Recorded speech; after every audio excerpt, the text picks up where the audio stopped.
का दोस्तों, जितेंद्र की पाठशाला में आपका स्वागत है। जैसा कि आप सब लोगों को पता है कि आपकी प्रारंभिक परीक्षा 28 अप्रैल को होना है, न्यू सिलेबस से होना है। तो मैं आपके लिए यूनिट 1 के एमसीक्यू लेकर आया हूं, जिसमें पहला क्वेश्चन देखिए, वेद किसे कहते हैं? वेद किस भाषा का शब्द है? क्या क्वेश्चन है? वेद किस भाषा का शब्द है? पहला ऑप्शन है हिंदी, संस्कृत, मराठी, अवधी। वेद किस भाषा का शब्द है? तो वेद याद रखना है आपको, संस्कृत भाषा का शब्द है। क्या है? संस्कृत भाषा का शब्द है। याद रखना आपको, संस्कृत भाषा का शब्द है। तो वेद कितने होते हैं? अब याद रखना आपको, वेद कितने होते हैं? 4 वेद होते हैं, यजुर्वेद, ऋग्वेद, सामवेद, अथर्ववेद। प्रारंभिक में 3 वेद जोड़े गए थे, इसे वेद कहा जाता है। और सबसे बाद में जो जोड़ा गया है वो अथर्ववेद है। क्या है? अथर्ववेद। तो इन तीनों वेद, ऋग्वेद, यजुर्वेद और सामवेद को क्या कहा जाता है? वेद कहा जाता है। और इन चारों को पढ़ने वालों को संहिता कहा जाता है। क्या कहा जाता है? संहिता कहा जाता है। आपको ये क्वेश्चन याद रखना है, संहिता कहा जाता है। नेक्स्ट क्वेश्चन देखिए, प्राचीन काल में समिति के अध्यक्ष को क्या कहा जाता था? ईशान, ईस्ट, ईस्टर्न, उपरोक्त में से कोई नहीं। तो इसका आंसर है, प्राचीन काल में समिति का अध्यक्ष को ईशान कहा जाता था। क्या कहा जाता है? ईशान। तो ईशान देखिए, अभी देखिए इसके बारे में देखिए, ईशान को समिति का अध्यक्ष कहा जाता है, ईस्टर्न को सभापति का अध्यक्ष कहा जाता है। प्राचीन काल में सभा, समिति एवं विदित राजनीतिक संस्था थी। तो आपको यहाँ से 2 मार्कर भी कंप्लीट हो जाएगा। प्राचीन काल में सभा, समिति और विदित राजनीतिक संस्था थी। सभा और समिति का उल्लेख किसमें मिलता है? आपको अर्थवेद में मिलता है। किसमें मिलता है? अर्थवेद में मिलेगा आपको। सभा और समिति का उल्लेख अर्थवेद में मिलता है। नेक्स्ट क्वेश्चन देखिए, चारों आश्रमों का उल्लेख किस उपनिषद में मिला है? आपके सिलेबस में उपनिषद जोड़ा गया है, तो आपको याद रखना है कि चारों आश्रमों का उल्लेख किस उपनिषद में है। तो पहला ऑप्शन है मुंडक उपनिषद, जाबुलिनी उपनिषद, कठोप उपनिषद और छांदोग्य उपनिषद। तो इसका सही आंसर क्या हो सकता है? जाबुली उपनिषद। मुंडक उपनिषद में क्या दिया गया है? सत्य में विजेते की परिभाषा दी गई। और कठोपनिषद में क्या कहा गया है? यम और नचिकेता की कहानी बताई गई है। इसमें क्या याद रखना है आपको? कठोप उपनिषद में क्या याद रखना है? यम और नचिकेता की कहानी बताई गई। जैसा कि मैंने बताया आपको, मुंडक उपनिषद में सत्य में विजेते का उल्लेख किया गया है। और उपनिषदों की संख्या क्या है? 108 है। तो ये आपको याद रखना है। नेक्स्ट क्वेश्चन देखिए, मध्य प्रदेश की किस नदी का उल्लेख ब्राह्मण ग्रंथ में मिलता है? देखो, पहले तो है शतपथ ब्राह्मण। क्या है? कौन सा ग्रंथ है? शतपथ ब्राह्मण ग्रंथ है, जो यजुर्वेद से संबंधित है। किससे संबंधित है? यजुर्वेद से संबंधित है। शतपथ ब्राह्मण ग्रंथ है जो यजुर्वेद से संबंधित है। उसमें रेवा मतलब नर्मदा नदी का उल्लेख। रेवा किसे कहा जाता है? नर्मदा को ही कहा जाता है। चर्मावती किसको कहा जाता है? चंबल का प्राचीन नाम है चर्मावती। वेत्रावती क्या है? वेतवा का नाम पहला वेत्रावती था। तो क्या वेत्रावती किसको कहा जाता है? वेत्रवती किसे कहा जाता है?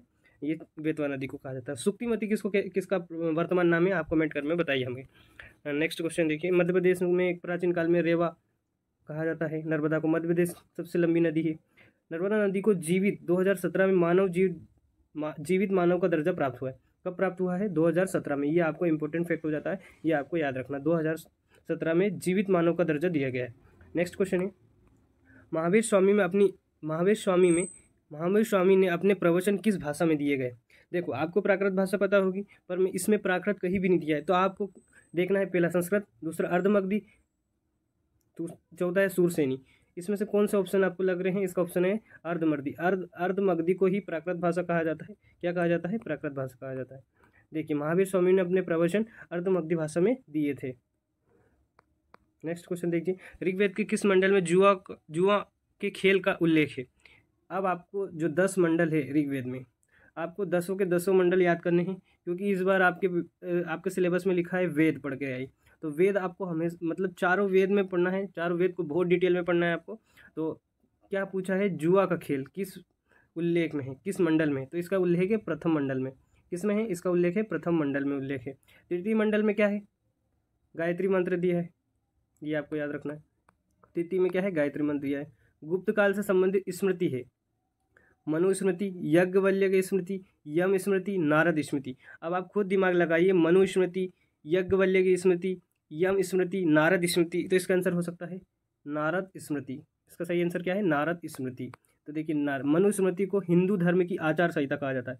ये क्वेश्चन आपके लिए बहुत महत्वपूर्ण हो जाता है। मनुस्मृति को हिंदू धर्म की आचार संहिता कहा जाता है। देखो, मनु से कई बार क्वेश्चन पूछा गया है, तो आपको ये ध्यान रखने की जरूरत है। विशेषकर यह ध्यान रखना है, मनु स्मृति को हिंदू धर्म की आचार संहिता कहा गया है। तो बिल्कुल इसको ध्यान रखिए आप। और नेक्स्ट क्वेश्चन है, भारतवर्ष का उल्लेख किस अभिलेख में मिलता है? भारतवर्ष आपके टॉपिक में मेंशन है, पहली उसमें हेडिंग लिखी है भारतवर्ष, पढ़ के आइए। तो यही पूछ लिया गया है कि भारतवर्ष का किस अभिलेख में उल्लेख है। तो सहगोरा, मंदसौर, हाथीगोवा, भाब्रू अभिलेख। तो आपको याद रखना है, क्या याद रखना है आपको? हाथी गुफा अभिलेख। हाथी गुफा अभिलेख में क्या है? भारत का नाम भारतवर्ष है। क्या है? भारतवर्ष नाम रखा है। मंदसौर अभिलेख, मंदसौर उनका रेशम बुनकर से जाना जाता है। मंदसौर का ऐसे जाना जाता है, रेशम बुनकर। मंदसौर का प्राचीन नाम क्या है? दसपुर, आपको याद रखना है। तो ये बहुत बार क्वेश्चन पूछा गया है मंदसौर से, तो आपको याद रखना है। यह अभिलेख कलिंग राजा खारवेल के शासनकाल की जानकारी देता है। बिल्कुल, यह हाथी गुफा अभिलेख खारवेल के शासन की जानकारी देता है। मंदसौर अभिलेख में रेशम बुनकर श्रेणी का उल्लेख है। नेक्स्ट क्वेश्चन देखिए, निम्न में से कौन सा ऋण प्राचीनकालीन ऋण व्यवस्था में शामिल नहीं है? देखो, 3 ऋण हैं, मेनकर 3 ऋण माने जाते हैं। क्या है? एक तो पितृ ऋण है, देव ऋण है। क्या क्या ऋण हो सकते हैं? एक बार आप देखिए, क्या है? 3 ऋण है, मैं तीनों ऋण बता रहा हूँ आपको। एक तो पितृ ऋण है, दूसरा है देव ऋण है, और तीसरा है ऋषि ऋण। तो अब इसमें से क्या हो सकता है? मातृ ऋण नहीं है। क्या पूछा है आपसे? नहीं पूछा है। तो क्या है? माता का ऋण अभी कभी छुपा भी नहीं सकते आप। निम्न में से सबसे प्राचीनकालीन गणतंत्र नहीं है। निम्न में से प्राचीनकालीन गणतंत्र नहीं है, तो इसका आंसर है अश्मक। देखो, अश्मक एक महाजनपद है, तो उसका उल्लेख, इसलिए इसका आंसर है। बुद्धकालीन में लच्छवी सबसे गणराज्य था। कपिल वस्तु के साक्य नेपाल की तराई प्रदेश में स्थित है। अश्मक एकमात्र दक्षिण भारत का महाजनपद है। क्या है? अश्मक एकमात्र दक्षिण भारत का महाजनपद था। तो ये याद रखना आपको। अर्थवेद के पुरोहित को क्या कहा जाता है? तो देखिए, इसमें मैं सारे पुरोहित बता देता हूँ। इसमें ऋग्वेद को क्या कहा जाता है? होत्र। क्या कहा जाता है? ऋग्वेद को होत्र। अथर्ववेद को ब्रह्मा कहा जाता है। सामवेद को कहा जाता है उद्गता, और यजुर्वेद को कहा जाता है अधर्यु। ठीक है, तो देखिए मैंने इसमें लिखा है, होत्र ऋग्वेद को कहा जाता है, अधर्यु यजुर्वेद को कहा जाता है, उद्गाता सामवेद को पुरोहित को कहा जाता है। ये आपको याद रखना है। बुद्ध के ग्रह त्याग की घटना को क्या कहते हैं? देखो, बुद्ध के ग्रह त्याग की घटना महानिष्क्रमण कहलाता है। प्रथम जो उपदेश दिए थे वो धर्मचर्य प्रकरण कहलाए। उनकी मृत्यु को महापरिनिर्वाण कहा जाता है। ठीक है, ये तीनों क्वेश्चन कवर हो गए आपके।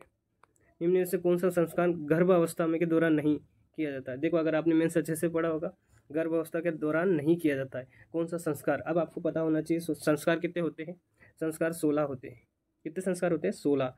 देखो, 16 संस्कार होते हैं। तो गर्भधारण, अब लग ही रहा है कि गर्भधारण के दौरान ही होगा। पुंसवन और सीमांतो नयन और जात कर्म। आपकी जाति कब डिसाइड होती है? जब आप पैदा हो जाते हो उसके बाद। तो इसमें ये राइट आंसर है, जात कर्म।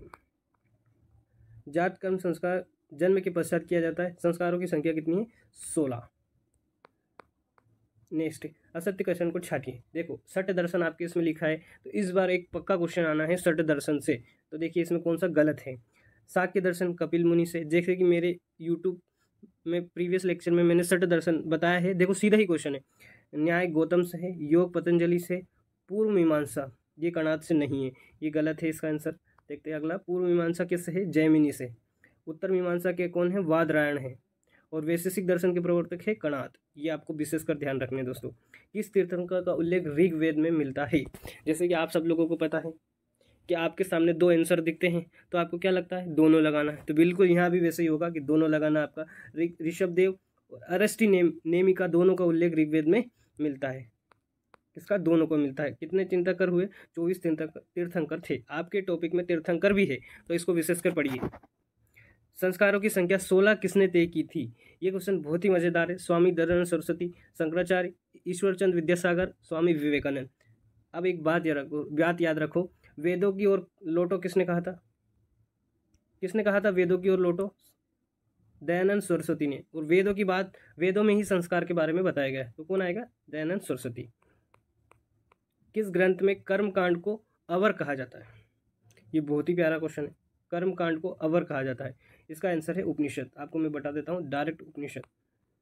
नेक्स्ट क्वेश्चन देखिए, ऋग्वेद में ऋत कहा जाता है। ऋग्वेद में ऋत कहा जाता है, यह मारुत को कहा जाता है। किसको कहा जाता है? मारुत को, ऋत मारुत को कहा जाता है। वैदिक साहित्य में ऋत का शब्द का प्रयोग सृष्टि के सर्वमान्य नियम के लिए हुआ। संसार में जो कुछ भी है वह सब ऋत के नियमों से बंधा हुआ है। ऋत को सबका मूल कारण माना जाता है। तो आपका अगर आपके क्वेश्चन अगर 2 मार्कर में भी आता है कि ऋत क्या होता है तो आप लिख सकते हो। नेक्स्ट क्वेश्चन है अस्तो माँ सतगम्य। अस्तो माँ सतगम्य कहाँ से लिया गया है? तो आपको ये याद रखना है, यजुर्वेद, ऋग्वेद, सामवेद, अर्थवेद। तो इसका आंसर क्या हो सकता है? ऋग्वेद। इसका आंसर है ऋग्वेद। अस्तो माँ सदगम्य कहाँ से लिया गया है? ऋग्वेद से लिया गया है। नेक्स्ट क्वेश्चन देखिए, कर्म सिद्धांत का उल्लेख किया गया है गीता, महाभारत, रामायण, इनमें से कोई नहीं। तो दोस्तों इसका कर्म से सबसे ज़्यादा बात कही है गीता में, भगवत गीता है जो, गीता में कर्म का सिद्धांत का उल्लेख मिलता है। नेक्स्ट देखिए, बोधिसत्व के गुणों की संख्या क्या है? 1, 2, 3, 4। तो दोस्तों ये आपके टॉपिक में बोधिसत्व भी है, तो उनके गुणों की संख्या क्या है? 4। इनकी गुणों की संख्या कितनी है? 4। मैत्री, करुणा, मुदिता, उपेक्षा। तो दोस्तों अगर 2 मार्कर में भी ये क्वेश्चन आता है तो आपसे बन जाएगा। इस बार के 2 मार्कर आपके प्रीलिम्स के ऊपर डिपेंड करते हैं कि आपका प्रीलिम्स कितना अच्छा है, क्योंकि यही पूछ ले जाएगा कि बोधिसत्व कितने गुण हैं, कितने प्रकार के होते हैं। तो 4 होते हैं, मैत्री, करुणा, मुदिता और उपेक्षा। नेक्स्ट देखिए, पंच सिद्धांतिका किसकी रचना है? नागार्जुन की, आर्यभट्ट की, वराहमिहिर की, चरक की। तो इसका राइट आंसर है वराहमिहिर की। ये अभी नए सिलेबस में जुड़ा है तो इसलिए आपको याद रखना है, पंच सिद्धांतिक इसकी रचना है। वराहमिहिर चंद्रगुप्त द्वितीय के 9 रत्नों में शामिल था। आपको ये एक पॉइंट याद रखना है, वराहमिहिर चंद्रगुप्त के 9 रत्नों में शामिल था। इनका जन्म उज्जैन के कायथा में हुआ था। कायथा आप किसके लिए फेमस है ये आप मुझे कमेंट करके जरूर बताइए। अन्य पुस्तक है बृहद सिद्धांतिका, बृहद संहिता। नेक्स्ट क्वेश्चन है, नागार्जुन ने किसकी रचना की थी? तो आपको याद रखना है मध्यमिका सूत्र की। किसकी की थी? मध्यमिका सूत्र की। देखो, बुद्ध चरित्र की रचना किसने की थी? अशोक घोष ने। 10 कुमार चरित्रम की दांडी ने। नागार्जुन को भारत का आइंस्टीन कहा जाता है। क्या कहा जाता है? नागार्जुन को भारत का आइंस्टीन कहा जाता है। चलो दोस्तों नेक्स्ट क्वेश्चन देखिए, पिंड क्रिया किस पंच महायज्ञ से संबंधित है? तो देखिए दोस्तों आपके सिलेबस में पंच महायज्ञ लिखा हुआ है टॉपिक, तो भूत यज्ञ, देव यज्ञ, पितृ यज्ञ, भूत यज्ञ। दोस्तों देखिए आपको लग रहा होगा पिंडदान अपन किस में करते हैं? पितृदोष को खत्म करने के लिए। नेक्स्ट, कंबन ने किस भाषा में रामायण लिखी थी? कन्नड़, मलयालम, तमिल, तेलुगु। इसका सीधा सा आंसर है तमिल। क्या है? तमिल। रामायण 6 कांडों में विभाजित है। इस ग्रंथ को तमिल का सर्वश्रेष्ठ ग्रंथ माना जाता है। ये याद रखना आपको, तमिल का सर्वश्रेष्ठ ग्रंथ है यह। संगम युग में संगम का अर्थ क्या होता है? अब संगम आपको बहुत ज़्यादा याद रखना है। संगम युग में संगम का अर्थ होता है कवियों की सभा, क्योंकि कवि के लिए ही ज़्यादा फेमस था संगम युग। नदियों का युग नहीं है। आपको लग रहा होगा राजाओं का मिलन भी नहीं है, धार्मिक नेताओं की सभा, ये बिल्कुल नहीं है।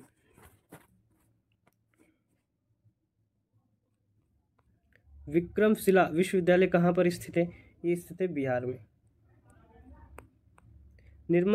निर्माण पाल वंश के राजा कुमार पाल द्वारा किया गया है। प्राचीन भारत में शिक्षा का महत्वपूर्ण केंद्र था। बिहार के भागलपुर में स्थित है। आलोक के दर्शन के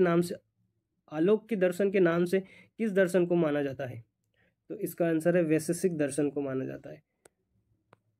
किसको माना जाता है? जिसके प्रणेता कौन है? कणाद। किस वेद को यूनेस्को में शामिल किया गया है? ये वेरी इंपॉर्टेंट क्वेश्चन है आपके लिए, very very very important question है कि ये क्वेश्चन बन सकता है। तो इसका आंसर क्या है? ऋग्वेद। कब शामिल किया है? 2007। कब किया है? 2007। ऋग्वेद को 2007 में UNESCO memory of the world register में एक दस्तावेज